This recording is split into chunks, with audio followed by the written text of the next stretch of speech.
안녕하세요. 역사를 사랑하는 박사입니다. 오늘은 궁예 왕에 대해서 한번 알아보겠습니다. 궁예는 신라 임금의 아들이 왕자로 태어났다고 합니다. 통일 신라에 이르게 떠돌이 중이었던 자신의 군사적 능력과 인심을 끌어들인 능력을 바탕으로 전차 세력을 불러 당시 한반도 3분의 1을 통제하는 엄청난 위세를 떨쳤습니다. 그러나 말년에 정신질환이 의심되는 망상적인 의심증을 보이다가 복종을 해두는 무자병 폭군으로 전락해 결국 왕건의 역성의 행모로 추출되어 최후를 맞았습니다. 궁예의 죽음으로 태복은 멸망합니다. 그리고 태복을 멸망시키는 왕건은 고려를 강복합니다. 우선 높이 평가할 만한 것은 장군으로서의 능력과 카리스마, 구태타로 올라가기 전까지 전쟁에 부딪힌 군인들을 모두 쓰러뜨렸고 수정과 육전을 가리지 않고 내겠다는 것입니다. 궁예는 등식이 그 어떤 군보다 빠르게 세력을 쌓았습니다. 왕건을 생사에 이게 몰아넣었던 견훤이 궁예 생전 태봉국 시대에는 단 한 번도 우세를 청하지 보단 제끌려 다녔습니다. 894년 양길에게 군사 600명을 받아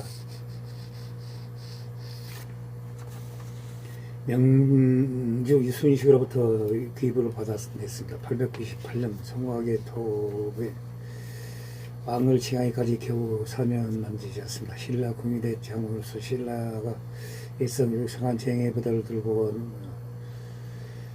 견훤과 달리 무합지저 도적대 600으로 시작했음을 가면은 놀라운 일입니다. 염제에서 왕강이 장악한 염주의 긍순도 결코 무너졌습니다. 신라 오수경 중 삼소경을 차지하고 춘천 원주 일대의 신라 정예부대를 아울러 영토와 서해와 통일을 이룰 정도로 거대전 양기는 궁예가 배신한 뒤에도 팽창한 이후도 모두 피하고 900년의 전당까지 완전히 승을 하였습니다. 견훤이 사라벨에서 시방으로 뻗는 루트를 활용하기 위해 신라의 대제선 궁예에게 진달년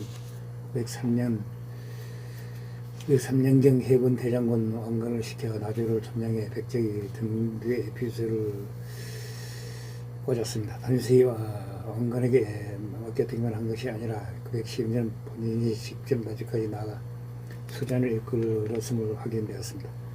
정당 강진무기사 삼각대사에 비해서 아예 나주 경력의 주역을 왕건이 아닌 궁예로 보고 있습니다. 동시에 교통여의자 견훤이 교양인 사골조를 공략해 30여 개의 군연을 손에 넣고 바군 대장군 이근함을 별도로 웅지로 파견해서 성교 홍기를 물리치고 918년 이은함이 시행될 때까지 안정적으로 경영하였습니다. 태봉 시절의 후백제는 북쪽, 공주, 동쪽, 합천, 남쪽으로는 나주라는 삼종의 포위망에 갇힌 처지였습니다. 북쪽 중제는 궁예의 맹장이자 태봉 장군 이은함에게 들어갔기에 동쪽의 신라를 공개해서 균열을 만드는 것에 불과하였습니다. 이마저도 합천에서 대야성에 가로막혀 있었습니다. 심지어 남쪽은 나주를 장악한 왕거리 태봉 수군이 제해권마저 장악한 상태라 사실상 압도적인 의로 국내의 태봉국이 유전 견훤이 후백제 입장에서는 정말 아무것도 못하는 일방적으로 끌려다니는 처지였습니다. 결코 길지 않는 기간이 이 고도를 만들고 이끈 사람이 국내인이 장으로서의 자질은 잘 나갈 때와 못 나갈 때의 차이가 아주 확연합니다. 결혼마다 인연을 볼만한 하다는 것입니다. 문제는 왕건이 궁예를 역성 행모로 축출하여 태봉을 멸망시키고 고려를 건국한 이후에도 후백제를 삼중에서 보위하는 포위망이 멀어져 내는데 먼저 왕건이 고려를 건국한 이후에도 이 은함을 숙청하는 바람에 은함이 지키고 있던 공주가 후백제에게 넘어갔습니다. 왕의 고려의 내부를 안정화시키기 위해 잠시 의전을 하였습니다. 그 사이 견훤이 합천의 대야상을 공개에 함락시켜버렸습니다. 그렇게 되자 사라발 기습이 가능해졌습니다. 사라발 기습 후에는 홍산 전투에서 안건이 견훤에게 크게 파였습니다. 그리고 견훤은 그 과정에서 마지막 남은 후백제를 포위망 역할을 한 나주를 공략해 버렸습니다. 즉 안건이 액성해함으로 태봉을 멸망시키고 고려를 건건 일로 흔히 의도한 건 아니지만 후백제를 가둬둔 3년 포위망을 해체시켜버린 것입니다. 물론 고창전투에서 역전성을 거두어가 주도권을 되찾기는 하였습니다. 만약 고창전투에서 패배해서 전세를 역전시키지 못했다면 안건이 자신의 주권이었던 태봉의 국왕 궁예를 말하는 것도 모자라 궁예가 현 위대한 전략을 망가뜨려서 견훤에게 천하를 넘겨줄 어리석은 인물로 쓸 수도 있습니다. 통치자로서 궁예도 해내는 마냥 폭군만은 아니었습니다. 즉 후대의 태봉의 국왕 궁예를 말아내야 태봉을 멸망시키고 고려를 강구한 안건 측에 의해서도 애국되어서 기록되었을 가능성이 있습니다. 이들은 당대 전라도 고성 삼각대사 승려 행미의 탑비 내용을 근거로 나주 경략의 주역이 안건이 아닌 궁예임을 주장하고 있습니다. 삼각대사 행미는 백날에서 10년 유학함대 기후관 당대의 큰 승려였습니다. 고려 건국 기전의 안건과 밀접한 관계였으나 이를 희귀한 궁예에 의해 태봉국 수도 태봉 철원에서 제정당한 것으로 전해집니다.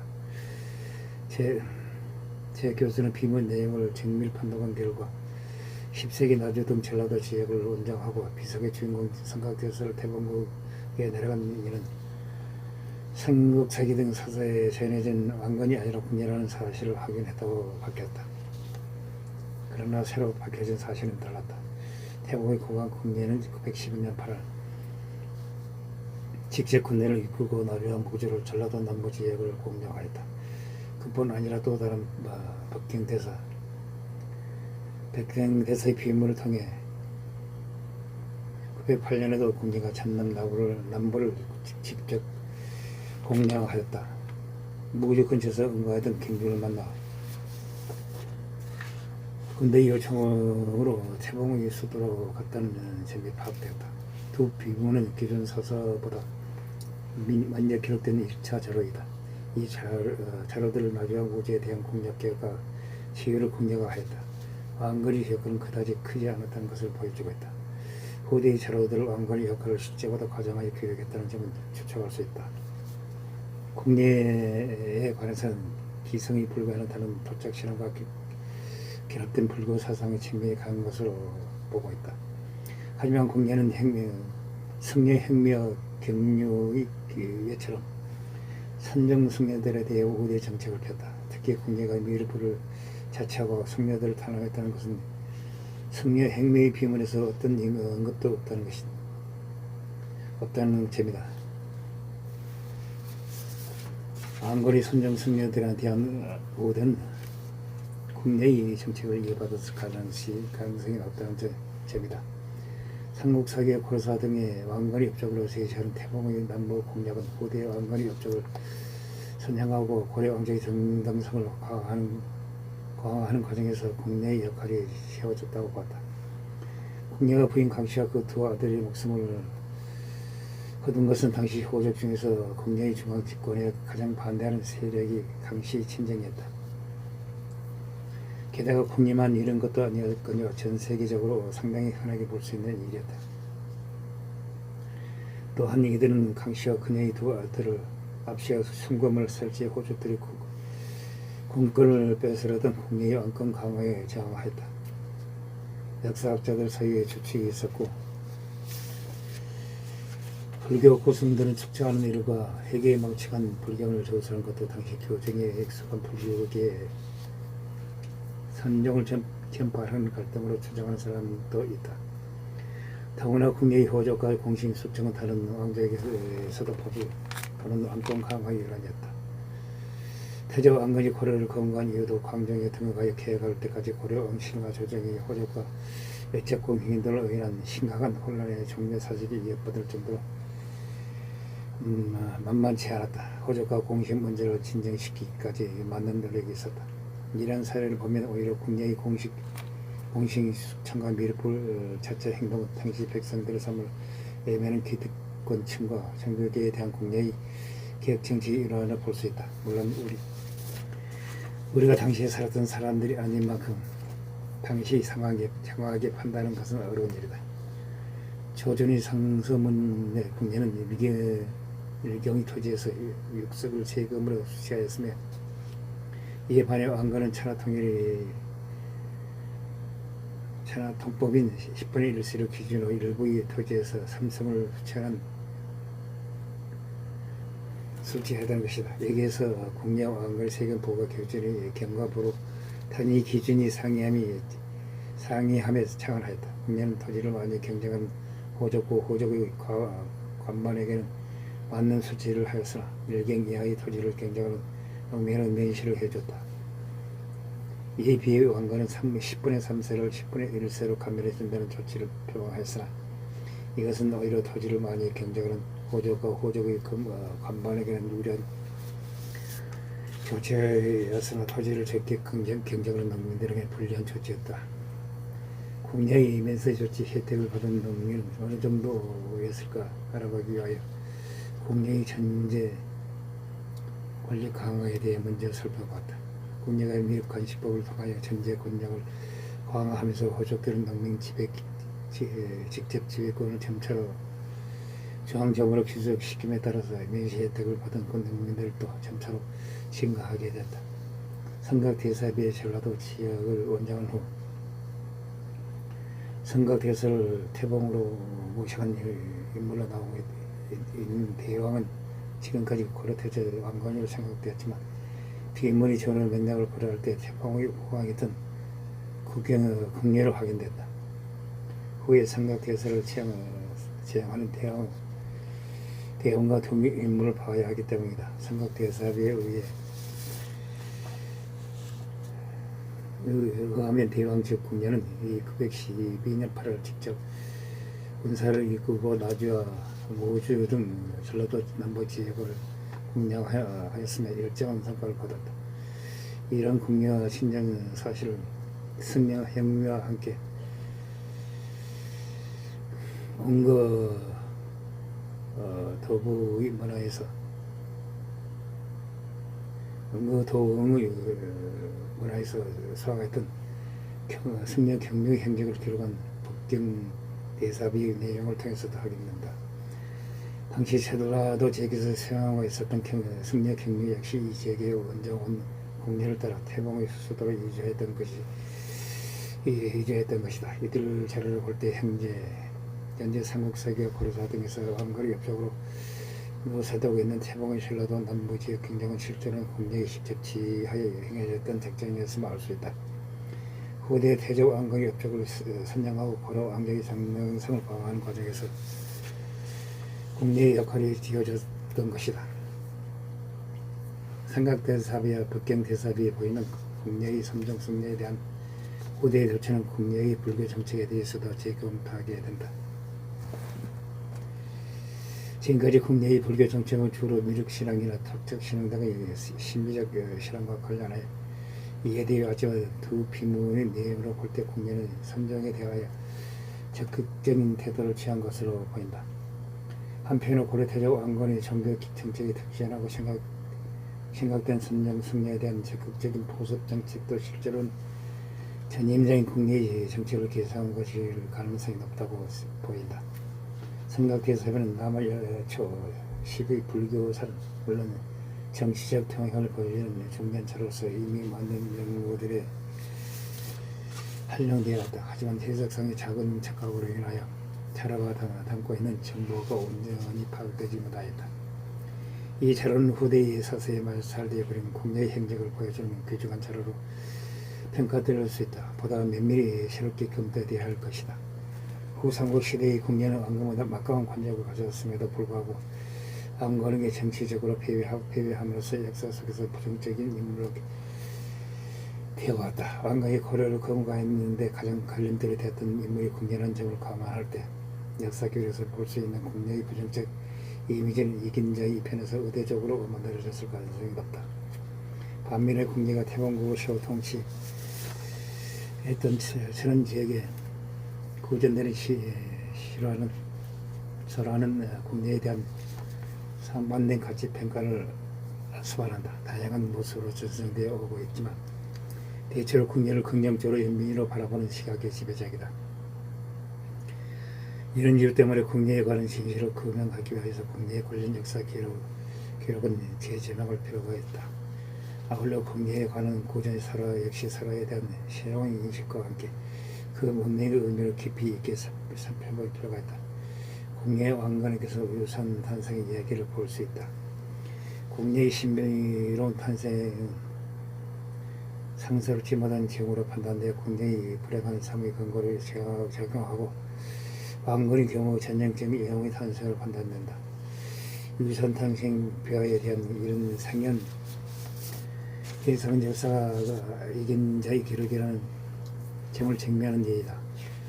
국내에 대한 역사의 악의적인 횡포라고 할 수 있다. 역사 기록은 특히 왕건이 세력을 확정하여 국내를 접목시킬 점으로 국내의 비인간적인 포항 못한 면을 부각하는 소설에 지정하겠다. 국내의 비정상적인 행위에 대한 기술은 왕건이 고려 태조로 등간 사실을 정당시키는 근거로 작용한다. 즉 역사에 기록된 국내의 복종과 잔인함은 왕건의 혁명을 정당화하는 정치인 것이다. 반면에 왕건에 대한 역사의 기록과 이의를 바탕으로 한 평가는 과장됐다고 볼 만큼 매우 호재이다. 이 과정에서 왕건이 직관할 수밖에 없었다는 편성을 의해 실화적 서술을 하려고 하기도 한다.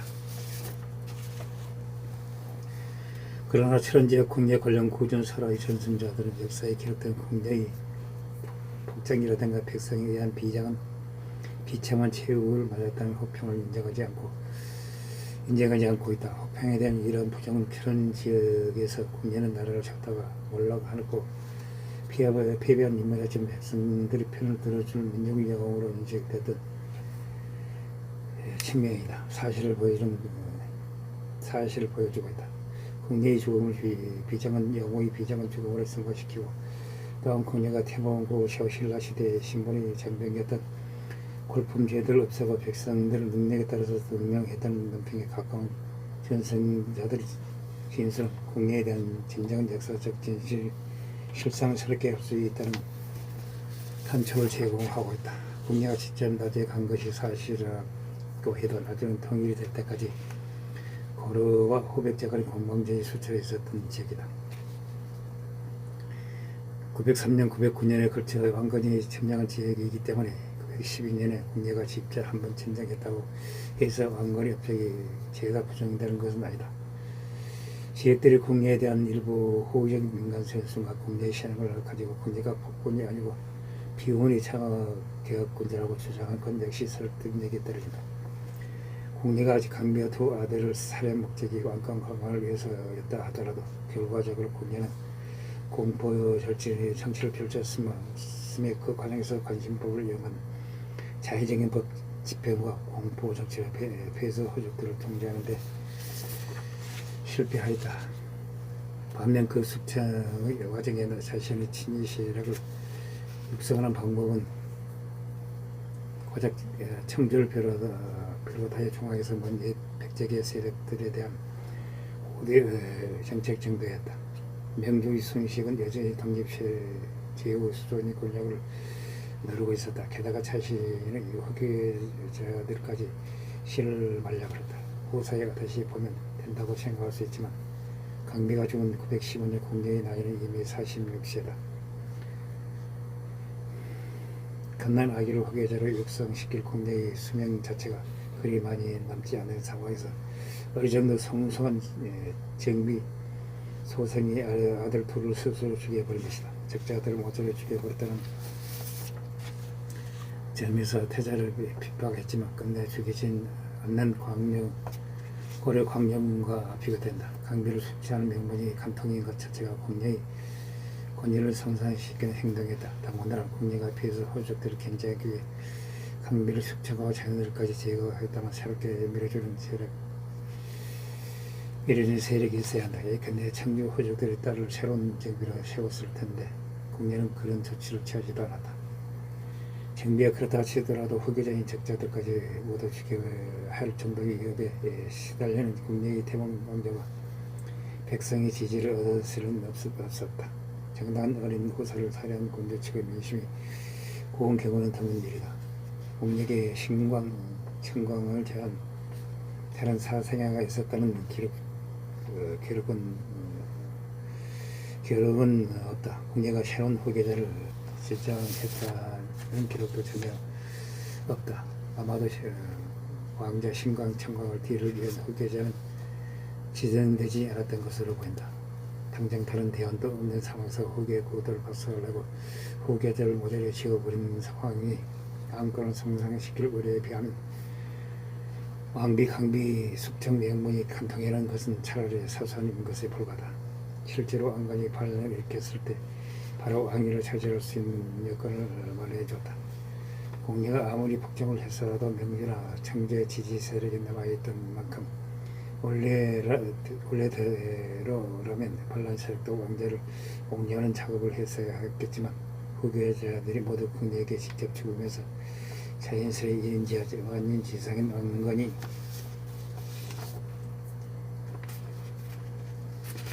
쉽게 왕이 오를 수 있게 되었다. 태몽을 멸망시키고 새로운 나라 고려를 건국할 수 있게 된 것이다. 이쯤 되면 국내의 목적이 순수하게 왕권 강화에 있었긴 했어도 의심스러울 지경이다. 이상 태몽국을 세운 국내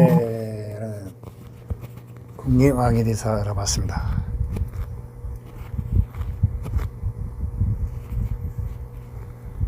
말년에 정신병으로 왕비와 아들 둘까지 죽인 것은 정상적인 사고력을 가진 왕이 아니라고 생각됩니다만은 이것을 빌미해서 왕건이 쿠데타를 일으킨 빌미를 줬다는 것은 아쉬운 일입니다. 이상 이야기를 마치고자 합니다. 항시 부족합니다. 양해 부탁드립니다. 감사합니다.